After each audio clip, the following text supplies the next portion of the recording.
There's a moment most people never talk about. You're at a gathering. Someone walks up to you, warm smile, hand extended, and you realize somewhere between their approach and their greeting that you have absolutely no idea who this person is. You've met them before. You know you've met them before. But their name? Gone. Completely gone. And so begins the performance.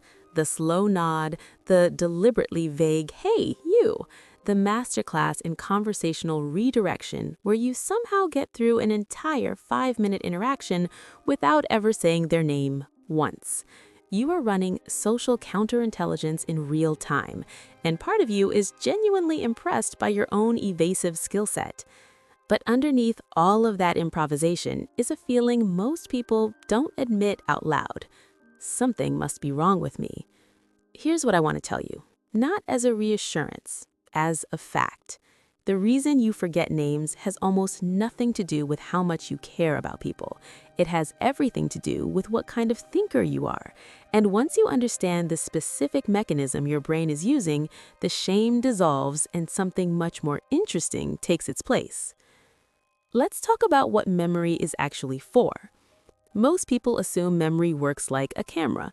You experience something, the brain captures it, and the file sits there waiting to be retrieved. But that's not how it works at all. Memory is not a recording system, it's a prediction system.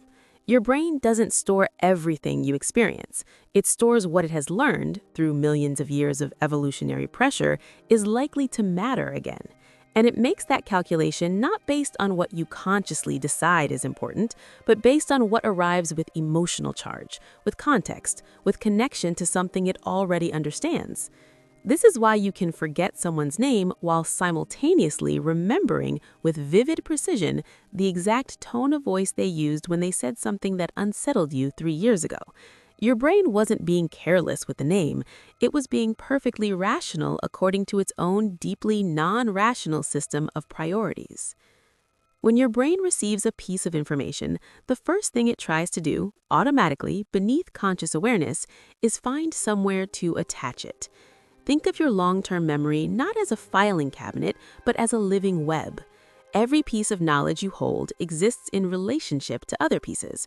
A fact about elephants connects to Africa, to wildlife documentaries, to that trip you took once, to a specific afternoon. Nothing exists in isolation. Everything has neighbors. A name has no neighbors. When someone tells you they're called Marcus, your brain searches the web for somewhere to slot Marcus in, and it finds nothing.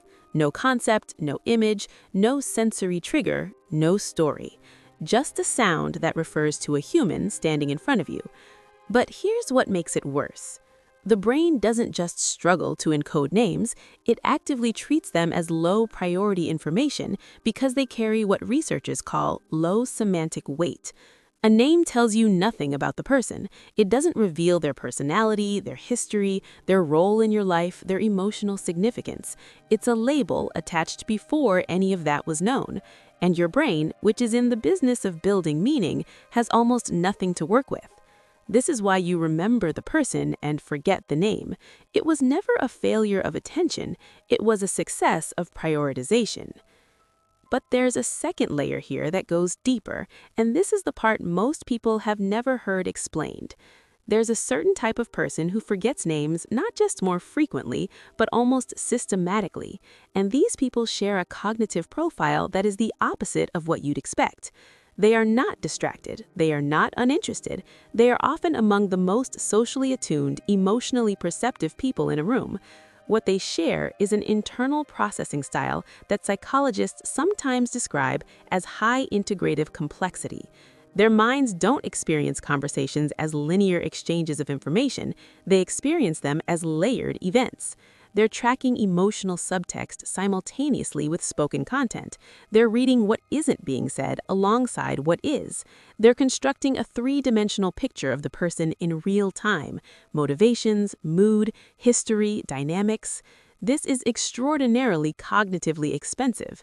And the price you pay for that depth of processing is surface-level data, a name, a job title, a number, slips through, because the processing bandwidth is entirely consumed by something your brain deemed more interesting.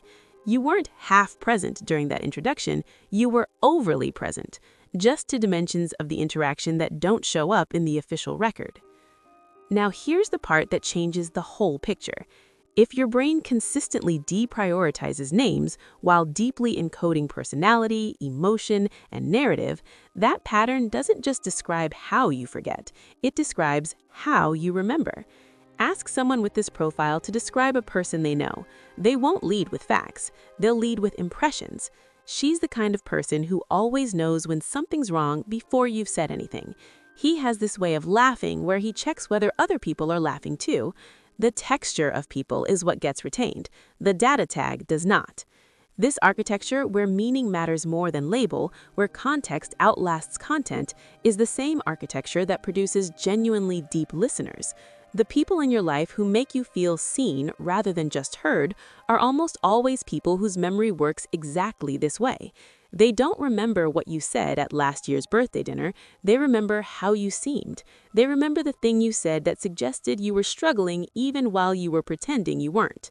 That kind of attunement and chronic name forgetting come from the same source. They are not separate traits. They are the same trait expressed in two different directions. So what do you actually do about it? Because knowing why your brain does something doesn't automatically make it stop doing the thing, and there are real social costs for getting someone's name repeatedly. It reads as dismissiveness. It registers as indifference. The internal experience, deep engagement, genuine interest, doesn't always transmit. The external effect is someone feeling like they didn't leave an impression. The fix isn't effort. More effort in the moment usually makes it worse because you're adding another cognitive task to an already loaded system. What works is architecture. When you meet someone, your job in the first 30 seconds is to do one thing deliberately. Give the name a neighbor. Not repeat it back, that's mechanical and people can feel it.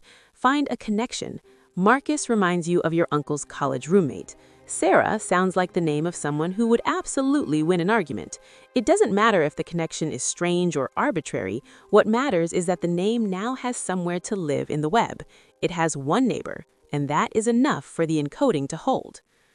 There's one more thing worth sitting with before we close.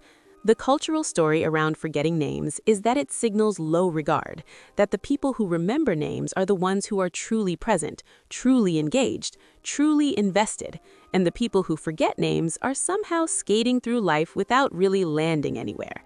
That story is backwards.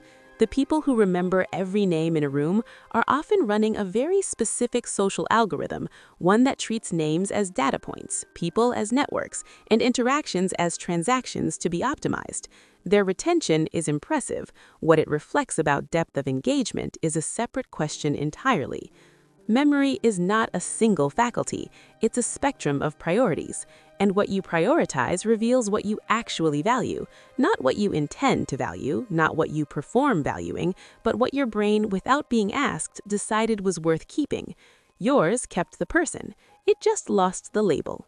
And if you're someone who has spent years quietly convinced that makes you lesser, less considerate, less present, less worthy of the rooms you walk into, I want to offer you a different conclusion. Your brain was paying attention to everything that actually mattered. It just wasn't taking notes. If you enjoy content like this, consider subscribing and turning on the notification bell so you don't miss future uploads.